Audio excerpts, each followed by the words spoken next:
Hey, so are you finding that talking to your therapist is not reducing your social anxiety in the social situation itself?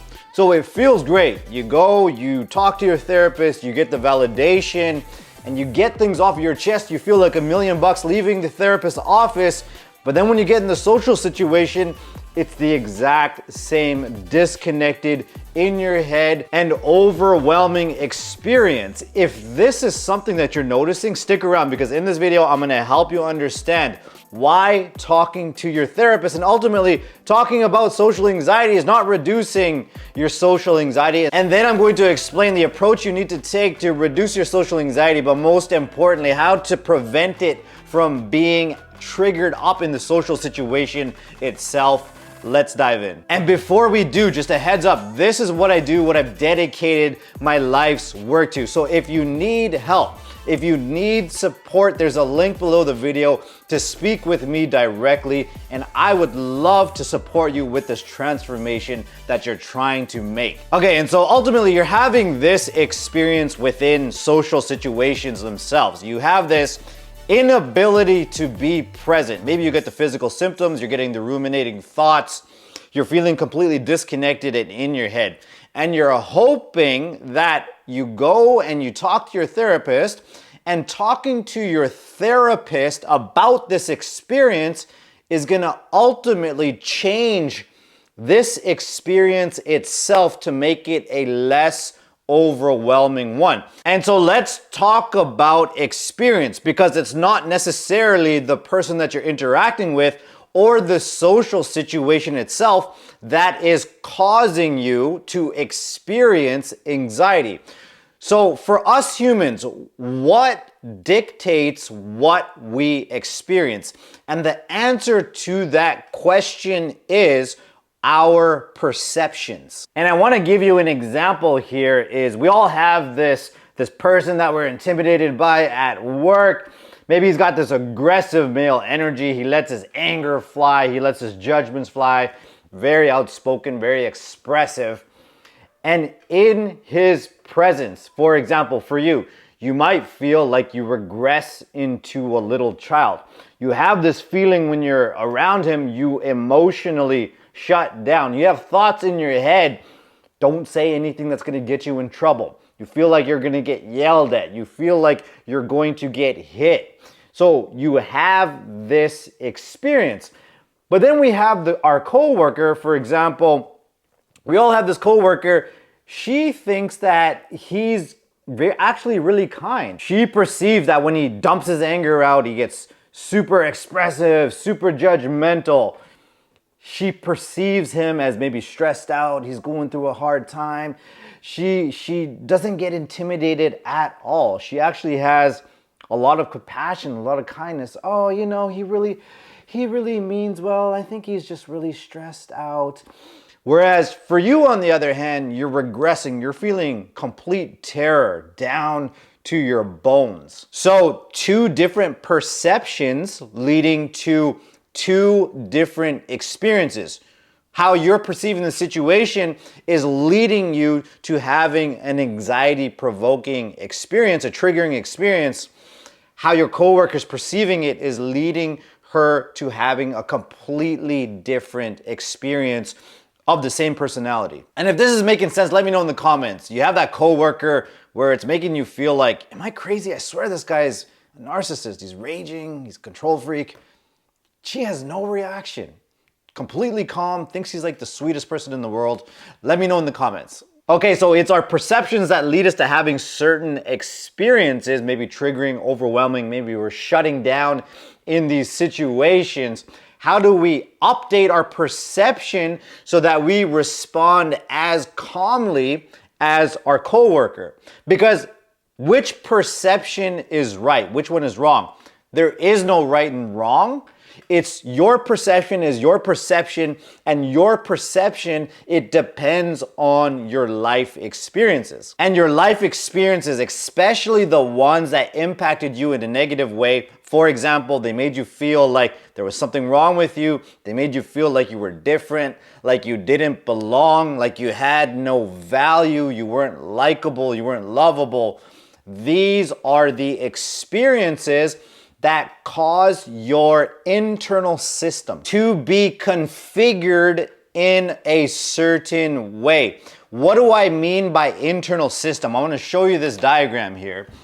And your internal system, all I want you to think about it right now, initially, your internal system, it's made up of the different thoughts and feelings that you have moment to moment, day to day, your different thoughts and feelings, your emotions and your beliefs. And notice, remember what I said earlier, it's those adverse life experiences that cause this internal system to be configured in a certain way.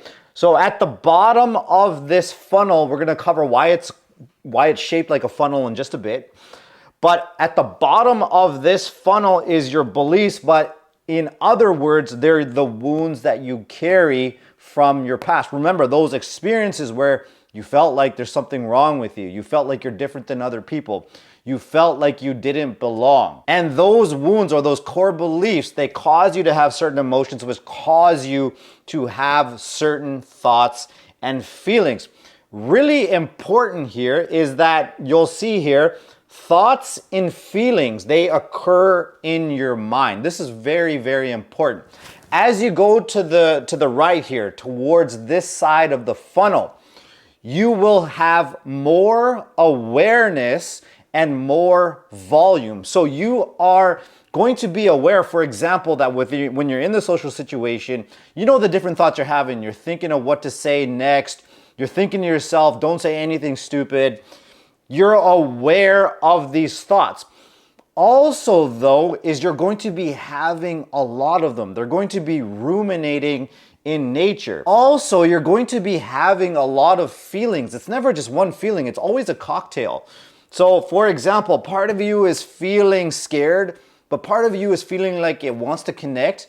Part of you is feeling like, oh, here we go again. It's the same old situation. Part of you is feeling shut down. There's lots of feelings going down. Here's another important thing that you need to understand is feelings take place in the mind. This is very, very important. Feelings take place in the mind. I feel nervous. I feel anxious. I feel sad. I feel disconnected. But what do feelings lead to? What drives how you feel is what's happening in your body. Okay, so your emotions and your beliefs, they happen somatically within your body. Thoughts and feelings, they happen within your mind. What do I mean by this? Is the emotions are the energetic component. They are the fire to the smoke. The smoke is your thoughts and feelings. There's a fire going on underneath, and it's the energetic component, energy in motion. So for example, the butterflies that are happening in your stomach, why do people call them butterflies? Because they're actually energy in motion. If you pay attention to them, they're actually fluttering. The constriction in your throat is actually constricting. The constriction in your chest is actually constricting. The pounding behind your eyes, it's actually pounding. It's energy, it's moving. And if you learn to work with your emotions on a very deep level, on an experiential level, those emotions that happen somatically will lead you to the core beliefs that you're carrying underneath the surface. Okay, so your beliefs always pack the biggest punch. They are the biggest bang for your buck when it comes to making this transformation from being anxious to confident and expressive. So I'll give you an example here is let's go back to that example with that aggressive male at work, the authority figure. You're having this experience where you're feeling disconnected in your head. It's overwhelming. You're regressing into a child. You're feeling emotionally shut down. So there's a certain perception going on underneath the surface that's leading to that experience. I want to give you an example here. You're aware of this. Remember, on this side, lots of volume, lots of thoughts in that situation. You're feeling shut down. You're probably beating up on yourself. You're having judgmental thoughts about him. Lots and thoughts of feelings going on, okay? If you pay attention to, for example, here, you will be noticing that there's butterflies going on in your stomach. Maybe there's a constriction in your chest. you're feeling constricted in your throat and you just can't express yourself. But again, what is your wounding? So if you grew up with really aggressive males and when they got aggressive, that could lead to them being physically abusive, verbally abusive, emotionally abusive, well then you're probably carrying a belief that when a male gets angry, you believe angry males are unsafe. So whenever a man, for example, shows a little bit of aggression, a little bit of anger, you regress into that terrified little child inside you. Now here's the thing, us guys and human beings in general, we are creatures of alignment. So I'll give you an example here. If we believe angry males are completely unsafe, they're dangerous, they are to be feared, for example, then our emotions and our thoughts and feelings have to align to that. I'll give you an example. Let's picture someone who doesn't fear aggressive males at all. He's very confident, very expressive. That's what he believes. He believes he has value. He has 100% belief in himself and he has that confidence. Is he going to be experiencing butterflies in his stomach? No. Is he going to be experiencing the ruminating thoughts up top and the nervousness and the anxiousness? No. Why? Because he's not running that belief. It's like the coworker that we talked about at the beginning of the video. She didn't have that same wounding, so she doesn't believe that aggressive male is dangerous, and therefore she's having a different perception, which is leading to a more calm experience for her. And so let's take it back to the talk therapy, okay? The point of this whole video, the talk therapy and it not being effective and not reducing your anxiety in the situation itself.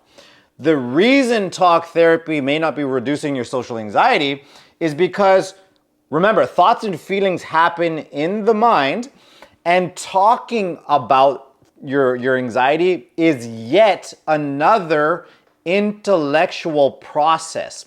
It's not something that helps you heal at the body level on a somatic, which also means body, on a somatic level. So you're talking, for example, about the anxiety. For example, you're talking about, oh, I get really nervous and I don't really know what's wrong with me. And your therapist is saying, well, you know, you got to learn how to relax and you got to learn how to believe in yourself, and is saying, giving you all these suggestions, positive affirmations, but you're not actually dealing with the root cause, the thing that's driving all those emotions, those thoughts, those feelings that are flooding you in the social situation itself. And so the key here is not to put down talk therapy. It has its place.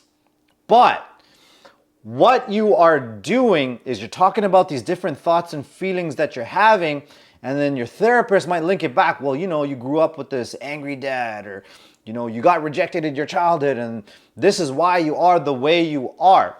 So talk therapy, for example, it gives you perspective. That's the good thing about talk therapy. It'll give you perspective, it'll give you a better understanding, but it won't update your perception. In other words, it won't update how you consume and process other people's energy. It won't be able to update and then ultimately update what you experience within the social situation itself. Okay, so if you've done a bit of work, you've done some therapy, great work, it's a step in the right direction, but you have to take it past this intellectual layer and you have to start working with your emotions. Within my mentorship program, this is what we do. We always work. 80% of the work we do is somatically through our emotions, because like I was saying, your beliefs, they're the biggest bang for your buck, but these are the hardest to become aware of. These are always going to be operating underneath your awareness, and it's through your deep emotional work that these beliefs will be revealed to you as to what they actually are. Okay, so we've all done this. For example, hey, have you forgiven that friend? Have you forgiven the past? Have you let go and moved on with your life? Yes. Intellectually, you've done it. But then what happens? You hear his name, oh, you get angry, you get bitter, you get resentful, you go into your head for a little while. Why? Because your body hasn't forgiven. Another example, I don't care what other people think. Yes, intellectually, you don't care what other people think. You don't give a shit what other people think. But like me, for example, I would say those things, but then I would go onto the bus, for example. Oh my goodness, center of attention, eyes on me. I gotta move robotically. I gotta move in a way where nobody thinks I'm weird. I can't make any sudden movements so people don't think I'm awkward. So yes, I would say intellectually, I don't give a shit what other people think, but my body cared a lot. Okay, and so if this is something you're struggling with, you need help going to these deeper layers that are actually driving the bus and causing your anxiety to flare up in the social situation itself, I have a program. So if you need support, again, book that call below the video and I'd love to speak with you and guide you on your journey. This is what I do. I help the underdogs. I help men who weren't set up for success, yet they are reaching for their fullest potential. They're heavily into personal development, but they find themselves inexpressive. They find themselves highly anxious. They're very self-conscious and they can't seem to be themselves around others. And because of that, they hate themselves. And I guide them to expressing themselves confidently, assertively, and interacting with people authentically by reducing their anxiety levels and absolutely loving themselves for it. Which is incredible because they get to be that self-assured man that they once put on a pedestal. They don't need to do that any longer because they get to be proud of who they are and feel confident that anything in life is possible. So if this sounds like you, let's chat and let's see what's possible for you. And I will talk to you soon. I'll see you in the next video. All right? Peace.